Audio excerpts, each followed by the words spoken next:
दुनिया में एक ऐसा देश भी है जहां बैचलर टैक्स के नाम पर कुंवारे लोगों से भी टैक्स वसूला जाता है। और आपको अक्सर कुछ लोग ये कहते नजर आ जाते होंगे कि वो शादी नहीं करना चाहते हैं, कुंवारे रहना चाहते हैं। लेकिन अमेरिका के मिसौरी राज्य में शायद ही कुंवारे लोग ऐसा सोचते होंगे, क्योंकि यहाँ रहने वाले कुंवारे लोगों को भी टैक्स चुकाना पड़ता है। और ये अजीबोगरीब टैक्स पहली बार आज से 203 साल पहले यानी साल 1820 में लगाया गया था और तब से ये चला आ रहा है।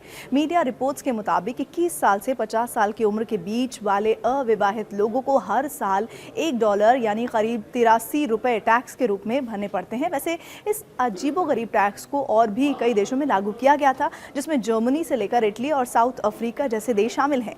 लेकिन इनमें से कई देशों में ये टैक्स सेवा समाप्त हो गई।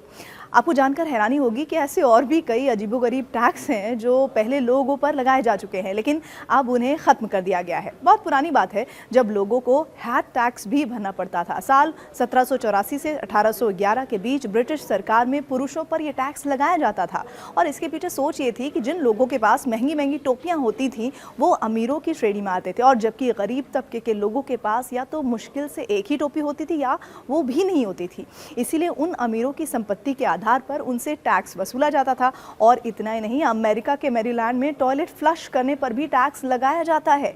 ऐसा यहाँ पानी की खपत पर नियंत्रण लगाने के लिए किया गया है।